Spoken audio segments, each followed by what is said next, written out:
Olá, pessoal. Bom dia. Tudo bem? Bom, bem-vindos aí à segunda edição do Manhã com Dados, tá? Um evento para a comunidade de gestão e governança de dados. Esse ano a gente está fazendo ali mais para o fim do ano.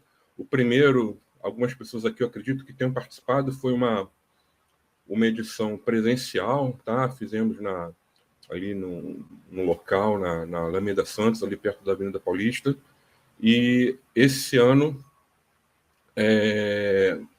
devido à pandemia, nós estamos realizando esse evento, tá? Na modalidade online. Tá? Bom, amanhã vai ser repleta de palestras, tá? Temos 4 palestras aqui programadas para o evento. Tem uma do case da Genial Investimentos, um case da Nelway, também um case do Banco Pan. A 4ª palestra eu vou falar sobre Data Mesh, tá? E que a gente tem que estar atento em relação à governança dos dados, tá? E no fim a gente tem um horário ali de mais ou menos uma meia hora, 40 minutos, para tirar algumas dúvidas que possam ter ficado, né, dentro aí das palestras, tá? Então, enquanto vocês estiverem assistindo a palestra, se tiverem algum tipo de dúvida, vocês podem colocar as suas perguntas aqui dentro do chat, tá? Nós iremos selecionar e passar para o palestrante, tá?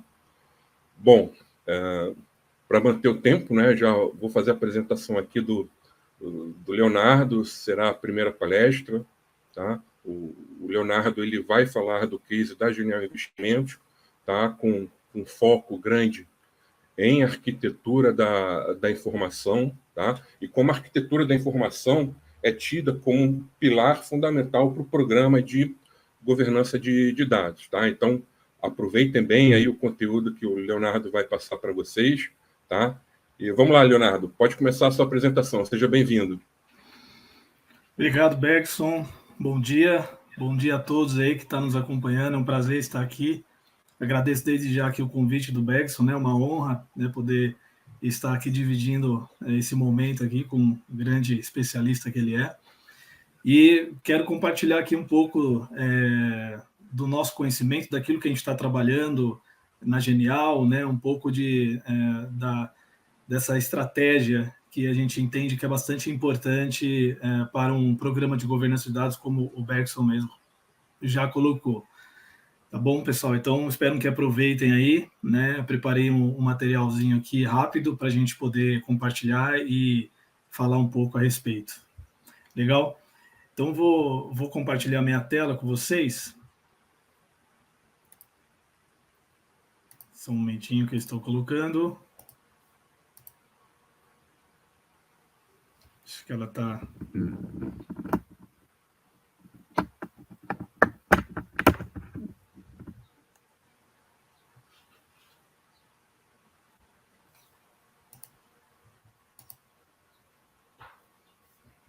Somente que eu vou colocar de novo aqui, porque ela teve um probleminha técnico. Prontinho. Deixa eu ver aqui. Agora não está piscando mais, né? Então, vamos lá. Nossa estrutura de governança de dados, né? Ela está embaixo da área de BI Analytics, né, que responde direto para o nosso CEO na Genial. Então, isso é um ponto importante até para começar, porque talvez haja dúvidas e perguntas, né, e sempre há, acerca de aonde melhor a governança de dados está situada, né? Então, aqui o intuito não é trazer exatamente a resposta, mas é só para vocês entenderem como que a gente está organizados aqui no Grupo Genial. Bom, o tema aí, né, como já falamos, arquitetura da informação como um pilar fundamental do nosso programa. Por quê? Nosso programa ele é recente, tá? Então iniciou-se nesse ano de 2021, né, por volta do final de janeiro, e a gente teve aqui como um grande pilar a parte de arquitetura, tá? E o Bergson esteve com a gente aí nesse início para nos dar todo um guia e diagnóstico para que nos fizesse alavancar com essa iniciativa. Bom, pessoal, eu queria começar aqui já colocando uma pergunta retórica, né? Parece ser algo óbvio, né, quando a gente lê, mas realmente aqui é para trazer uma reflexão, né? O que é mais importante, o dado ou a informação, né? Muito se fala acerca desse conceito, né? E às vezes as pessoas até interpretam de forma ambígua, ou seja, que são as mesmas coisas, né? Mas a gente precisa ter claro isso, né? Principalmente quando a gente está num papel mais estratégico, num papel mais gerencial, enfim, onde você precisa, então, dar o guide, dar o direcionamento.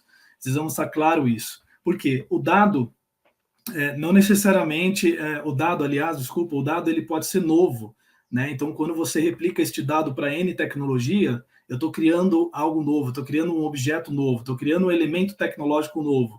Mas a informação em si, não necessariamente. A informação ela pode ser replicada, ela pode vir derivando de outras origens até chegar ao teu fim. No caso daqueles que têm um data lake ou algum repositório centralizado para uso informacional, uso de analytics. Então, a gente entende que o dado ele pode ser replicado nas melhores tecnologias, o seu uso escalado, mas a informação ela pode não ser confiável, ela pode não ser íntegra. Então, precisamos ter uma lupa, um olhar muito cuidadoso com esses dois conceitos, né, para que a gente possa, de fato, refletir e entender na onde que deve ser o nosso investimento, né? Não é só o investimento em tecnologia, né? E também, não, obviamente, não é só o investimento na minha organização da informação, mas assim ter um equilíbrio nas duas coisas, né? Alguns dados aqui de mercado, né? O IDC, que é o International Data Corporation, né? Que é um fornecedor global de inteligência de mercado, ele prevê aí aproximadamente um aumento para 175 zettabytes, né, de informações em 2025, cortou aqui a palavra, até 2025, ou seja, em 2019 tinha 40 zettabytes, né, e isso aí vai quadruplicar. Então, é muito dado, são muitos dados, são muitas informações, né? É um volume muito crescente, né? O Gartner também, em outra previsão, tinha colocado que iria crescer 800% em até 5 anos, né? Sendo que 80% dessas informações seriam não estruturadas. Então, há uma série de previsões, aqui a gente eu trouxe algumas, né? Só trouxe essas duas referências, mas uma série de previsão com relação ao volume crescente, né? Quando a gente conversa aí com as principais lideranças ou, né, quando a gente vai entender como que está o investimento em tecnologia ou especificamente em tecnologias de dados, né? A gente vê as pessoas falando bastante do volume. Aqui meu lake tem X de volume de dados. Não, meu lake tem 2x de volume de dados, né? Enfim, então a gente vê por esse viés, né? O como muitas vezes o dado ele está sendo focado, mas a informação não necessariamente, tá? Essa pirâmide aqui, né? Que é uma alusão à pirâmide Maslow, né? Que é a pirâmide de necessidades básica. Né? Então, a gente traz para o mundo de dados, provavelmente muitos de vocês aqui devem conhecê-lo, porque ela é fundamental, é básica até mesmo, mas aqui é para a gente ter uma real visão, né, de como essas camadas, ou como este pilar ele se forma, tendo dados como a base dessa camada, né? E depois a gente vai tendo as informações que são esses dados organizados, que possuem um significado, que há um entendimento. O conhecimento, né, através dessas informações são gerado conhecimento, né? Esse conhecimento ele é uma interpretação pelas pessoas, por indivíduo, ou até mesmo agora através de aprendizado de máquina, até mesmo, né? E no final para se tomar decisões baseadas em evidência. Mas o objetivo, né, como um todo é o quê? Eu converter todo esse volume de dados que a gente falou agora, né, em informações relevantes para o negócio, né? Como eu converto isso, né? Como eu transformo esse meu diferencial no volume de dados, a cada dia, a cada momento, estão sendo gerados novos dados, né, novos elementos, como que eu uso isso da melhor maneira para alinhar com o meu negócio. Então, essa mentalidade, esse mindset que nós precisamos ter, né? Então, não é o dado pelo dado, né? Novamente, aqui parece ser algo óbvio, mas de fato a gente precisa ser eficiente também, né? Então, por mais que existia algum tempo atrás até aquela visão de que o investimento no Big Data era baixo, né? Eram tecnologias de baixo custo, enfim, e depois com o tempo foi se ver que não era bem assim, né? Não era bem assim. Inclusive, não só a questão de tecnologia, mas a mão de obra também que você tem que ter para operar isso, é necessário um investimento e que não é baixo. Mas o que eu quero dizer com tudo isso, né? Eu preciso ser eficiente também, né? Eu não posso ter um volume enorme de dados ou até mesmo se gabar por ter tantos dados, mas eu não necessariamente organizá-los de uma forma que tudo isso converta em business, tudo isso converta em negócios, né? Outra mística, né, vamos chamar assim, que se falava bastante algum tempo atrás, e não é novo também para nós, é a questão do dado ser o novo petróleo, né? Mas precisamos entender algo, né? Esse óleo, vamos colocar desta forma, usando este exemplo, né, do petróleo, ele precisa ser tratado, né? Ele precisa, a sua qualidade, ela precisa ser atestada. Vou dar um exemplo: a Petrobras não pode simplesmente ir lá, fundar um poço, né, e retirar o óleo e vender isso, né? Ela precisa testar a qualidade desse óleo. Ela precisa ter ali um modelo de organização, um modelo de governança que vai ali dar uma autenticação para aquilo que ela está oferecendo, né? Então, muito se fala também do dado como ativo, né? O dado hoje é um ativo estratégico, né? É um ativo da empresa. Mas se esse dado não tiver uso, né? Se esse dado não tiver confiável, ele se torna um ativo desqualificado, né? Ele se torna um ativo ali encostado, né? Ele fica ali com a marquinha do inventário da empresa, mas na real ele não é utilizado. Então, é um dinheiro desperdiçado, né? Então, a gente precisa ter esta visão também, né? Com alguns dos problemas aqui, a ideia não é estressar todos, mas alguns dos problemas que a gente mais ouve, né, quando a gente está trabalhando com dados. Então, é a falta dos dados em si, mas parece até ser contraditório, né? Se eu tenho muito dado, como falta dado? Na verdade, é como eu acesso esses dados, né?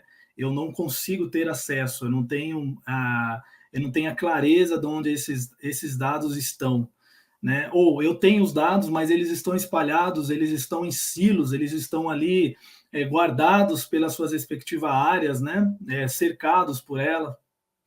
Ou eu tenho dado, mas há uma ambiguidade sobre o seu significado, que é um dado de cliente para uma área, para uma outra é diferente o conceito, o que é um cliente, o que é um contrato para uma área é diferente para uma outra área, e isso pode acontecer sim, mas há uma confusão até mesmo a respeito disso. Ou eu tenho dado, mas ele não está completo, ele não está correto, eu não tenho qualidade dessas informações. Então, aqui, não querendo estressar, né, mas aí um dos principais, ou os principais problemas quando a gente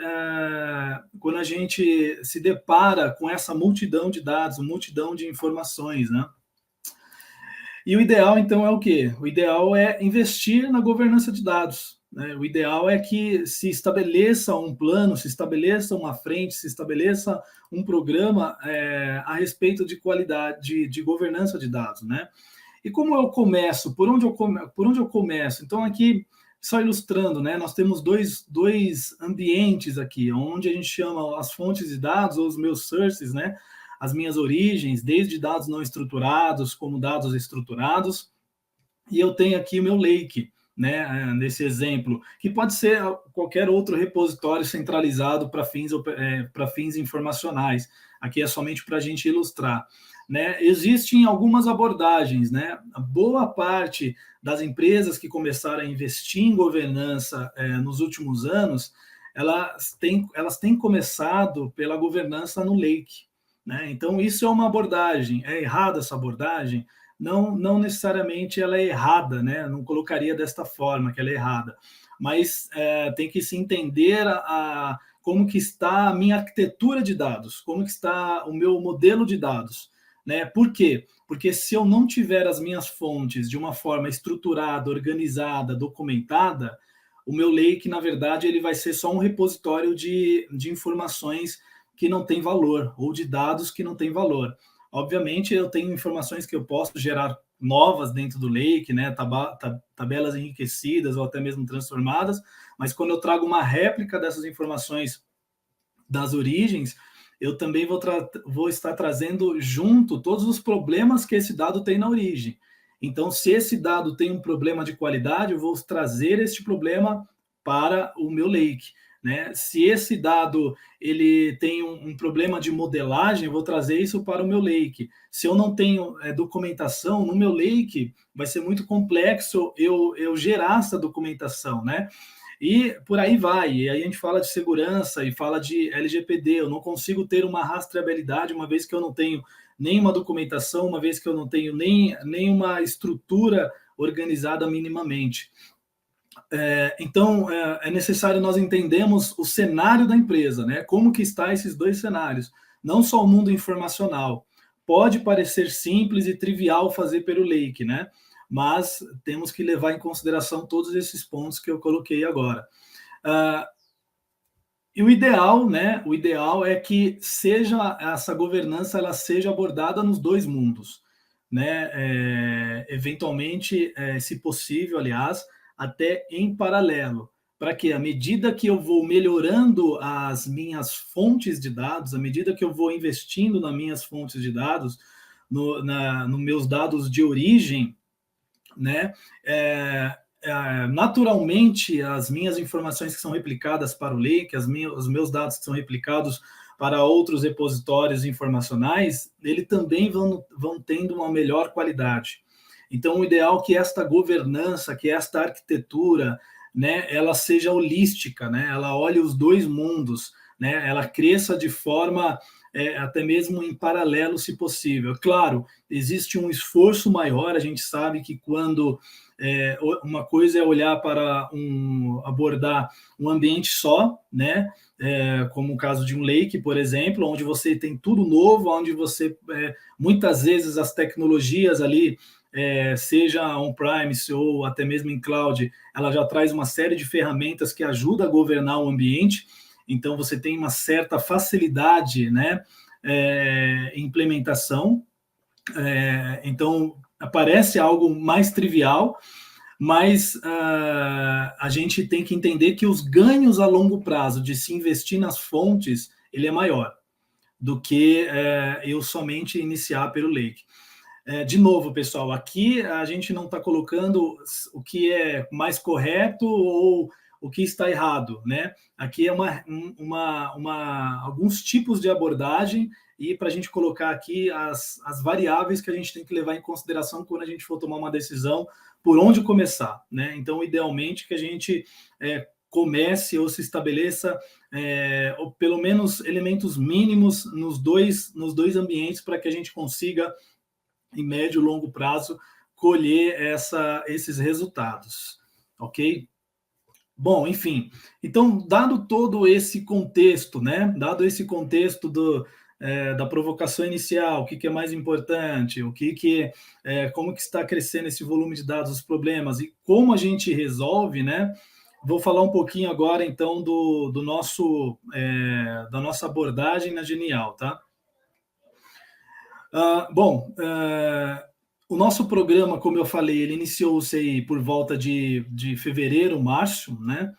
Aproximadamente, quando a gente fez um assessment aqui em diversas áreas, desde áreas de tecnologias, como áreas de operação e áreas de negócios, principais heads e líderes, né, dessas frentes, para a gente entender como um todo, como estava a maturidade no sentido de governança e gestão de dados. tá? E com isso a gente saiu aqui com um framework, um roadmap para essa estruturação. Tá? E o que a gente priorizou nesse roadmap? Basicamente, estruturação uma frente para estruturar a governança de dados em si, né? Então, onde a gente fala de políticas, onde a gente fala dos comitês, onde a gente fala da execução em si, dos papéis, das capacitações, da comunicação, e a estrutura de arquitetura da informação, né? E metadados. Enfim, como que eu organizo as minhas informações, né? E a gente percebeu que esse pilar de arquitetura da informação, ele está sendo, né? Ele está sendo um divisor até mesmo para a gente conseguir implementar a nossa governança de dados, né? Durante o assessment, a gente percebeu que a arquitetura de dados podia evoluir dentro do grupo, né? O grau de maturidade ele era baixo, né? Não existia uma área dedicada, e a gente passou então a estruturar toda uma equipe e todas as atividades para que de fato isso fosse construído, né? E aí outras frentes aí, como a adequação do ambiente de dados corporativo e a própria qualidade de dados, que é um capítulo à parte, e por isso que até se conota-se como um programa, né? Um programa dentro do programa, né? Devido à sua importância e até mesmo complexidade na sua implementação. Tá? Então, esse aqui é a nossa visão do programa de governança de dados, onde a gente tem tudo isso pautado pela arquitetura de dados, né? Enfim, e como que o modelo que a gente utilizou aí está utilizando, né, para estruturar essa informação? É um modelo que a gente chama de top-down, né, onde basicamente a gente tem duas camadas distintas, né, sendo uma delas o próprio modelo de área de interesse, né, esse modelo que vocês estão vendo na tela, por questões de sigilo, não representa de fato a Genial, mas aqui é só para trazer como ilustração, mas onde você tem um modelo de área de interesse. O que significa isso, né? De maneira bem simplista, é um conjunto de grandes conceitos temáticos, né? Ou seja, ele representa, né, os business, ou não necessariamente as áreas em si, mas os negócios, né? Então, são conceitos temáticos em alto nível, que representam o escopo da organização, né? Então, esta visão, ela foi importante. Inclusive, quando a gente vai falar, algumas pessoas, né, que às vezes me procuram para a gente conversar sobre governança de dados, né, conversar sobre, não necessariamente sobre conceitos, mas implementação, que eu acho que onde se tem muitas dúvidas e dificuldades, e não há uma fórmula mágica que eu aplico aqui na Genial, é a mesma que eu vou aplicar em outras empresas. O que eu falo que ajudou muito aqui nesse trabalho do modelo de área de interesse foi o mapeamento dos gestores de dados. Então, quando a gente está falando, por exemplo, dos data owners, até mesmo dos assuntos mestre, né, esse aqui é um grande guia para que isso seja feito de uma forma mais natural e mais trivial, né? Então, voltando aqui um pouquinho, então, este modelo top-down ele é dividido entre o modelo de área de interesse, que expressam esse escopo, e os modelos conceituais corporativos, né? Que, de forma bem simples, ele vai trazer os principais grupos de conceito embaixo desses temas, né? Porque aqui nós vamos ter outros temas, né? Aqui produtos financeiros, produtos tecnológicos, um exemplo, né? Aqui eu posso ter clientes corporativos, clientes varejo, enfim, os tipos de serviços, né? Crédito, eu posso ter cartão aqui, eu posso ter empréstimo, eu posso ter financiamento. Então, isso é um exemplo que eu estou citando, né? E aí, obviamente, tudo isso vai derivar para os meus modelos lógicos das aplicações e, por fim, os modelos físicos ali que vão ser implementados nos bancos de dados. Então, está sendo, né, aliás, esta abordagem que a gente está levando aqui na Genial, quando a gente fala da estruturação da informação, né? E o que a gente tem, né, como benefícios, eu chamei de benefícios táticos, quando a gente começa a olhar a informação com esse viés, né, começa a dar um significado maior para os dados que eu tenho. né? Então, eu começo a ter o foco na informação, né? E não mais o foco só em dados ou em volume de dados, como foi aqui a provocação inicial, mas essas informações estruturadas, elas vão proporcionar análises mais produtivas, fidedignas, né? Eu tenho facilidade nessa busca, nessa consulta, então eu começo a oferecer uma linguagem mais apropriada para que essas informações sejam encontradas de forma mais fácil, né? Então acaba sendo melhor para os meus negócios começam a interagir de uma forma mais natural, sem ter que aprender uma linguagem muito mais tecnológica. Eu otimizo processos, né? Então, à medida que eu vou organizando minhas informações, que eu vou organizando meus modelos lógicos, né? Enfim, tudo isso ele vai otimizar também os meus processos e eu dou mais embasamento nas decisões, né? Então, uma arquitetura bem definida aumenta ali a confiabilidade, né? Os executivos, os líderes, né? Os heads começam a ter mais confiança em tomar decisões com aquela informação que está sendo gerada, né? E não é necessário ficar fazendo teste de mesa ou provas se aqueles valores eles estão batendo. Então, esse aqui foi alguns, né, dos benefícios táticos que a gente começa a trazer para a organização à medida que a gente vai avançando, vai evoluindo, vai trabalhando com essa estruturação da arquitetura da informação, ok?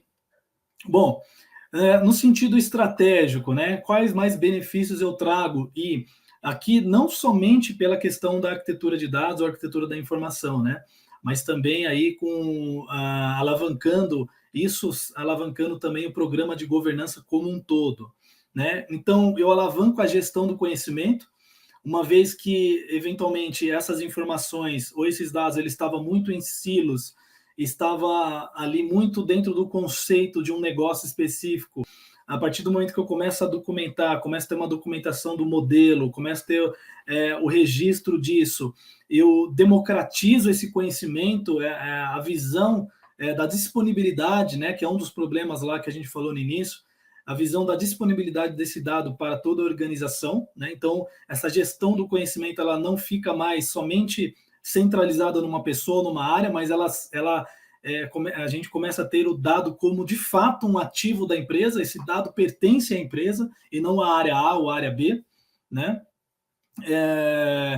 Como eu já comentei aqui também, né, ele serve como um guia para a identificação dos assuntos mestre e esses gestores de dados, que são papéis, né, fundamentais. E o que a gente, para ficar mais claro aqui, está chamando de gestores de dados? Estamos chamando aqui o Data Owner, né, o Data Steward, falando dos nomes de forma mais genérica, né? Cada empresa, obviamente, vai adaptar a nomenclatura desse nome, mas no final do dia é o proprietário do dado, né? Ou aquele parceiro, aquela pessoa mais técnica que detém o conhecimento, seja de negócio ou um conhecimento mais técnico, um conhecimento mais tecnológico acerca da estrutura daquele dado ou informação, né? Então, com isso, a gente começa a ter um mapa muito mais claro, né? Começa a deixar, inclusive, a fazer com que esses gestores se engajem mais à medida que eles entendem quais são os conceitos, de fato, que estão embaixo do chapéu deles, né? Quais as expectativas que se tem a respeito dele, do ponto de vista de qualidade, do ponto de vista de documentação, do ponto de vista de segurança. Então, tudo isso vai trazer benefícios para essa frente, que é uma frente mais puxada pela governança de dados, né? A criação de uma linguagem ou uma cultura de dados comum entre negócios e tecnologia. Então, você começa a ter uma linguagem de dados. Isso é uma outra tendência que vários veículos de estudos ou, né, de pesquisa, como o Gartner também tem falado, né, que as empresas cada vez mais estão aumentando a alfabetização, que é chamado de alfabetização em dados, ou seja, negócios, tecnologia e as próprias áreas de dados falando uma mesma língua, né? Então, quando a gente estrutura uma arquitetura da informação, facilita também o alavancador para que isso aconteça, né? Essa cultura de dados, o chamado data-driven, né? E a questão da qualidade do dado, né? Eu começo a garantir, eu começo a ter, eu tenho meios, aliás, né, mecanismos para garantir essa integridade e a rastreabilidade das estruturas de dados.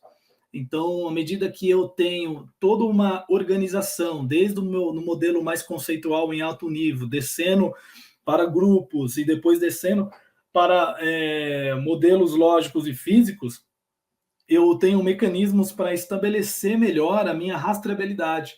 Então, com isso, eu consigo entender aonde está o problema do meu dado, com isso, eu consigo identificar com mais rapidez aonde aquele dado foi gerado, seja por um problema na regra que foi aplicado, seja por um problema tecnológico, né? E então eu começo a dar mais confiabilidade e dou também a possibilidade de rastrear esse dado, que vem de encontro à questão inclusive de LGPD, de privacidade de dados.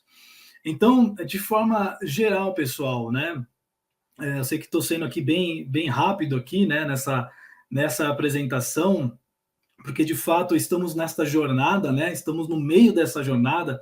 Aliás, estamos um pouquinho menos que a metade dessa jornada aqui na Genial, né? No Grupo Genial, e ela tem sido um desafio muito grande, né? Mas quando a gente se deparou com as informações, com as disciplinas e as suas respectivas maturidades, a gente entendeu que não adiantava só focar na questão do lake, né? Nós temos um data lake, né? Respondendo uma possível pergunta que eventualmente venha a surgir, nós temos sim um data lake em nuvem, né? Um data lake bem estruturado, diga-se de passagem, né? Ali tem uma liderança bem organizada a respeito, mas muito dos tratamentos das informações hoje, que deveriam vir das origens, hoje elas têm que ser tratadas no lake, né, para oferecer um dado com mais qualidade, né? E o ideal, como eu comentei, é que a origem já fornecesse esse dado com uma melhor confiabilidade, com uma melhor qualidade, para que a gente pudesse oferecer isso para o uso do Analytics, para o uso de tomada de decisões, para o uso ali do BI de forma geral, de forma mais confiável também, sem termos que ficar responsáveis em tratar aquela informação que no fim do dia é uma informação vindo de negócio, né? Então esse é o panorama geral, esse é o cenário, né? Como eu falei, estamos nesta jornada que tem sido um desafio muito grande, né? Mas estamos empenhados e temos pessoas, né, aqui com bastante conhecimento para nos ajudar, e de fato a arquitetura da informação tem sido aí um grande alavancador para a nossa estratégia do programa de governança de dados, tá, pessoal? Então, eu sei até que eu terminei um pouquinho com menos tempo aqui do que me tinha sido disponibilizado, né? Eu procurei aqui ser bem objetivo com as informações, né? E eu termino aqui a minha apresentação. Quero aqui desde já agradecer novamente aqui ao Bergson, né, a toda a organização aqui que tem sido muito, muito boa, né? Enfim, e quero também aqui poder, não sei, Bergson, se tem algumas perguntas, algumas questões aí que a gente pode responder. Eu tenho, né? Tá me ouvindo? Tô te ouvindo, sim. Tá, então, uma coisa, na verdade, eu até já sei, tá? Mas eu acho importante passar, porque, assim, dada a construção do modelo de área de interesse, né, onde foram elencados ali os principais conceitos de dados. A partir daí, qual foi a sua abordagem para seguir com a continuidade desse trabalho? Não é? Você priorizou alguma coisa? Como é que foi isso? Sim, o que a gente está fazendo? A gente olhou no sentido assim, da onde vêm os nossos principais assuntos ou assuntos que são estratégicos para a organização. Então, vou dar o exemplo, clientes, né? Então, nós temos um grande foco em trabalhar com o conceito de cliente, né? E, de novo, não é só questão de trabalhar com um cadastro de cliente, mas é olhar o cliente e olhar todo o seu derredor, né? O que envolve esse cliente, quais são as suas relações, né? Como que esse cliente ele nasce dentro do grupo, né? Então, o grupo, só para vocês entenderem, Bex, até você sabe disso, mas aqui para deixar claro para todo mundo, né? o grupo ele é composto por diversas empresas, essas empresas foram sendo adquiridas até ao longo do tempo, então você foi tendo vários cadastros, vários IDs, então você tem conceitos até mesmo ali de clientes um pouco diferentes.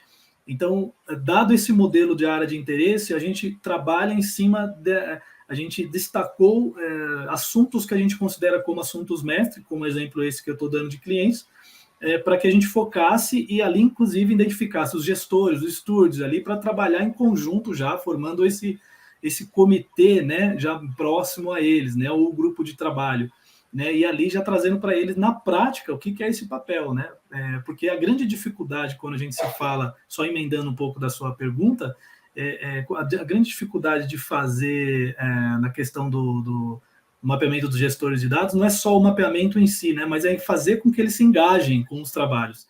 Então a gente vê que esse mapa, né, ele vai trazer uma série de benefícios para a gente nesse sentido. Legal, Léo. Tem umas perguntas aqui, tá? Eu vou te passar. O Adilson Abreu perguntou: eu queria entender como a Genial se encontrava quando decidiram implementar um programa de governança, ou seja, qual foi o principal motivador? Perfeito. Nós praticamente tivemos dois grandes motivadores, tá?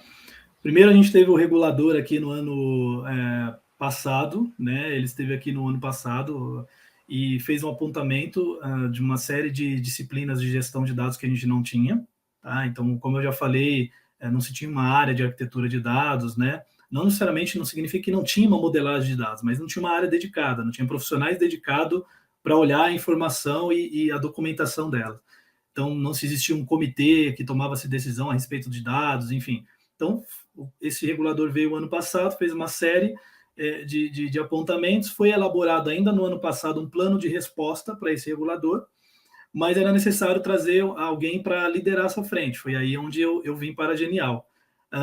Além disso, com o nosso crescimento do Lake, o nosso Lake também é recente, ele tem 2 anos aproximadamente, com essa crescente do volume de dados, que é o contexto que eu dei lá no início, né, começou -se a perceber que era necessário ali estabelecer algumas regras e a governança de forma eficiente, porque senão ia crescer os dados, ia crescer as informações, ia começar a se tornar ineficiente os processos. Então, foram esses dois grandes motivadores, né?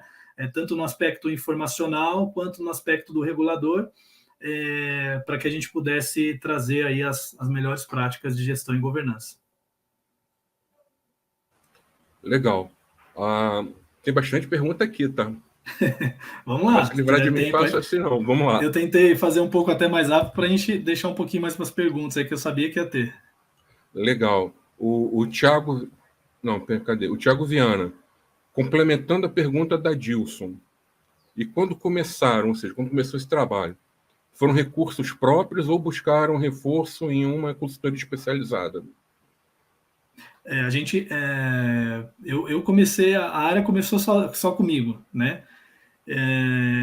E aí, ao invés da gente sair contratando recurso, contratando até qualquer coisa para execução, né, a gente tomou a estratégia de trazer uma consultoria primeiro para avaliar como que estava a maturidade nas disciplinas, e aí sim, baseado nessa avaliação, com um roadmap que deveria estar alinhado com a estratégia do grupo, a gente propôs ali a estruturação da equipe. Né? No caso aqui foi a BLR Data, né? Aqui liderado pelo Bergson mesmo. Então, ali a gente fez a proposta de equipe, mas só depois que a gente tinha a correta visão e o tamanho, vamos dizer assim, dos gaps que a gente tinha, né? E também foi algo acertado, porque a gente não tinha essa visão, né, de quantas pessoas ou que tipos necessariamente de profissionais a gente precisava trazer. Então, isso ajudou bastante a gente embasar até a defesa e orçamento para isso, né? Então, foi essa estratégia tomada. Bom, legal. Ricardo Toledo. Leonardo, qual foi ou está sendo o maior desafio do trabalho de implementação da governança de dados dentro da Genial? Olha, eu falo que o maior desafio realmente está nessa frente de arquitetura. Nós sabemos que, como eu já comentei aqui, estabelecer o papel do data owner, você ir lá, chegar em negócio para o head, falar, a partir de hoje você é dono desse dado, né? Ele até pode ser algo ali um pouco assustador no início, mas depois quando a gente começa a mostrar para ele os ganhos e começa a dizer para ele na prática, como eu já comentei aqui, isso se torna um pouco mais natural. Mas a arquitetura de dados ela vai além, né? A arquitetura da informação ela vai além, porque isso implica em mudar a forma com que os desenvolvedores trabalham, mudar um pouco da cultura que eles estavam acostumados a trabalhar, né? E eu não quero entrar aqui no mérito do certo ou errado, mas assim, e a gente sabe que toda mudança ela não é algo tão trivial de se fazer na prática, né? Então, uma coisa, respondendo de forma mais objetiva, uma coisa é trazer conceitos novos em governança que ninguém aqui tinha, posso dizer, ninguém tinha muito essa visão. Então, tem-se um trabalho de aculturamento, mas ele naturalmente ele vai acontecendo durante um tempo. Outra coisa é você chegar, olha, essa forma com que você trabalha, agora a gente vai aqui definir padrões para você, né? E isso implica na mudança do dia a dia deles. Então, isso acaba sendo mais desafiante, porque isso a gente tem que fazer com todo um cuidado, a gente tem que fazer de forma assistida, a gente tem que fazer ali em conjunto, né? Então, esse seria o maior desafio que está sendo aqui na Genial. Legal. Tem bastante, tá? Acredito que você não vai conseguir responder tudo. Eu voltei lá pro início para ver se eu papei mosca aqui e papei. Então, tem uma aqui Cadê aqui? Do Carlos Fred. Bom dia. Por que a adoção do nome Arquitetura da Informação? Porque a arquitetura então, acho que é uma questão mais de sintaxe, né? O Bergson, inclusive, eu aprendi a falar mais arquitetura da informação até por conta do Bergson, né? Se você quiser complementar isso, mas assim, dado esse contexto que eu dei de dado e informação, é justamente isso, né? A arquitetura de dados ela vai ser um pouco mais abrangente. Inclusive, há uma confusão nesse conceito no mercado. As pessoas acham que a arquitetura de dados é arquitetura de tecnologia, né? Quem que está montando, qual vai ser a tecnologia do Lake? O arquiteto de dados vai falar, não, né? E o arquiteto de dados, exatamente, ele tem que estar focado no dado, como que aquele dado vai ser estruturado, enfim, como que vai ser modelado até mesmo, né? Então, esse é o foco. E a informação em si é essa sintaxe, é essa linguagem de negócio, né? Esse modelo, essa visão, por isso que é chamado de arquitetura de informação. Por isso eu vejo dessa forma distinta, mas Bergson, quiser complementar aí. Perfeito, até para manter um alinhamento melhor com o negócio. Tá? Exato. A arquitetura de dados não é só tecnologia. Se eu entendo bem de uma tecnologia, é o que eu brinco, eu sou um pedreiro digital. O arquiteto tem que ter uma visão muito mais ampla, né? Entender negócio, ter uma visão mais holística das coisas, mais agnóstica da tecnologia. Então, quando a gente usa o termo arquitetura da informação, na verdade, as tecnologias passam, os sistemas passam, mas o fluxo de informação continua ali. E para você conversar com o negócio, né, a granularidade dos elementos que você coloca ali fica muito mais fácil. Tá? Então, aqui a gente não está falando de modelo lógico nem físico de dados, a gente está falando de modelo de área de interesse, modelo conceitual de dados, tá? E sempre com foco em negócio. Bom, vamos lá, tem mais. Exato. Deixa eu ver aqui. Tá boas perguntas, hein?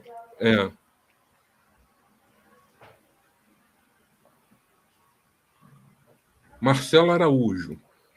Qual o tamanho do time de governança de dados da Genial para viabilizar esses avanços? Parabéns pela apresentação. Obrigado. O nosso time, a gente dimensionou um time, de fato, para a execução desse programa, né, visando o programa em si.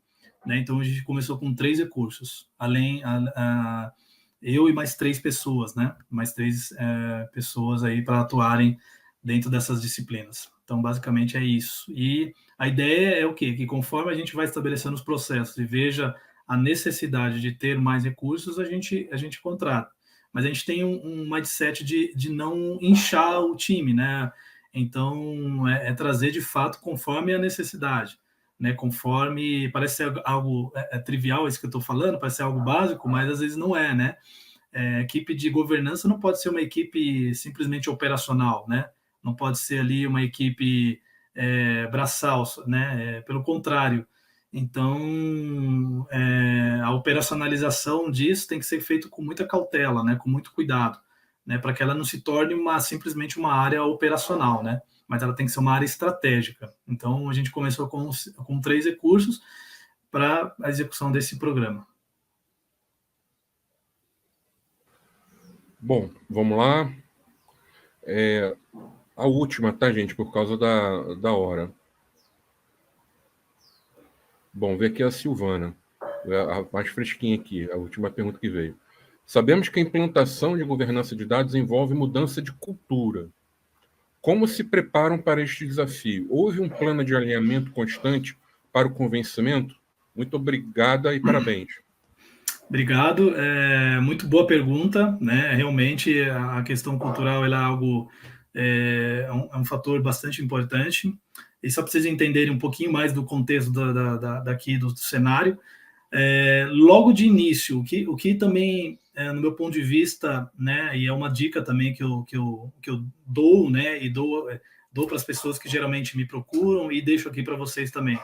A gente, desde o início, tinha um comitê, né, que hoje a gente formalizou isso como comitê executivo, para tomar as decisões a respeito da governança de dados.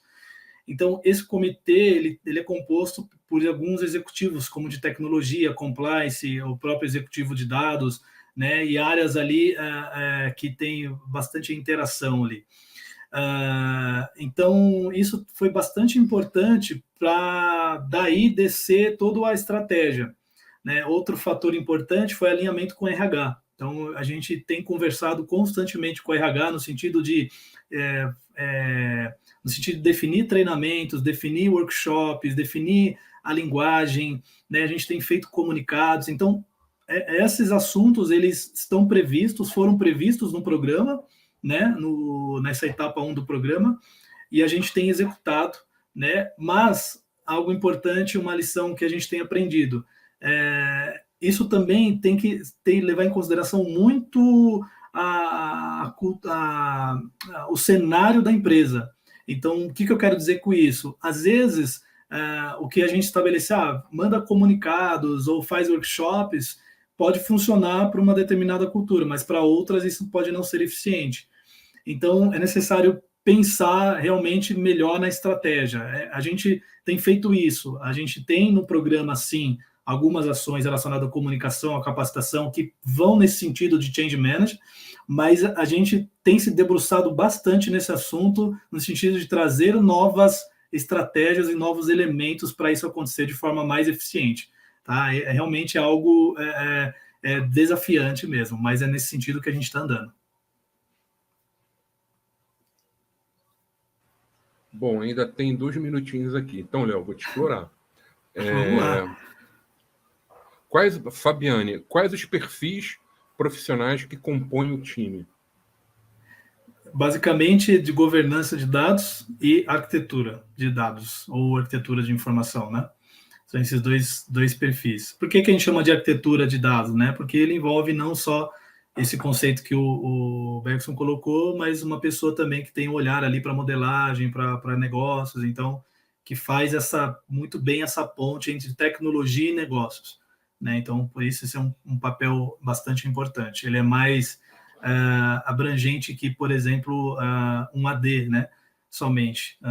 O AD tem a sua importância, obviamente, não estou aqui colocando dessa forma, mas o arquiteto ele vai um pouco mais além, né, disso. Então, por isso a gente escolheu esses dois perfis.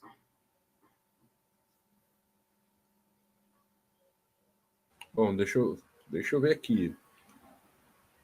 Ninguém mandou terminar mais cedo a apresentação, né, Bergson? Não, é bom que tira.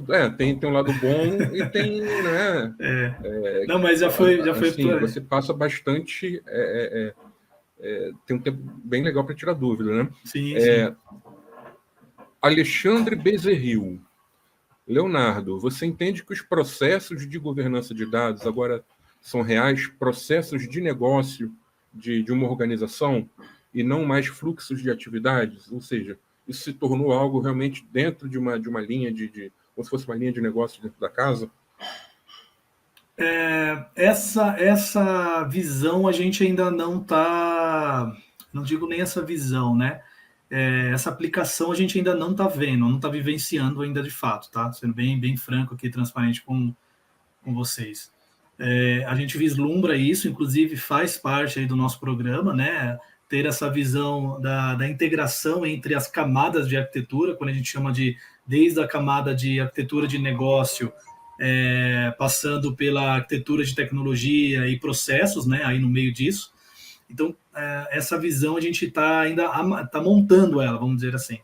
Então, a gente está olhando essas camadas ainda de forma um pouco isoladas, separadas. Então, estou definindo meus processos aqui, né? Estou montando minha arquitetura de referência em conjunto com a área de arquitetura de tecnologia, junto com a área de analytics, né? Então, estou trazendo essas documentações, estou trazendo essa visão, né? Para depois a gente começar a integrar elas e ter essa visão de como conecto dados com os processos de negócio e como eu conecto isso com a tecnologia. Então, isso até é um tema que eu e Bergson conversamos aí há pouco tempo aí, né, Bergson? Isso aí, perfeito. Bom, o tempo acabou, né? Ainda tem algumas perguntas. Bom, Leonardo, a gente vai passar depois o contato do Leonardo. Também no fim do evento a gente tem uma sessão, né, para estar tirando dúvidas do pessoal também, que é a gente está chamando aqui de Pergunte aos Especialistas, tá? Leonardo, mais uma vez, queria agradecer aí. Cara, arrebentou na apresentação, excelente, tá? Muito obrigado por trazer esse conteúdo aqui para a comunidade, tá? Bom, se fosse aqui uma plateia, né, a gente estava aqui batendo palmas, né? Então, assim, muito obrigado, tá? E tenho certeza que você vai continuar dando uma excelente continuidade aí no trabalho de evolução da maturidade na Genial Investimentos. Legal, obrigado. Bergson. Eu que agradeço a oportunidade, agradeço a todos vocês que estão nos acompanhando aqui, me coloco à disposição para, se quiser conversar mais, enfim, pode me procurar, a gente marca um bate-papo aí. Beleza, obrigado, Léo.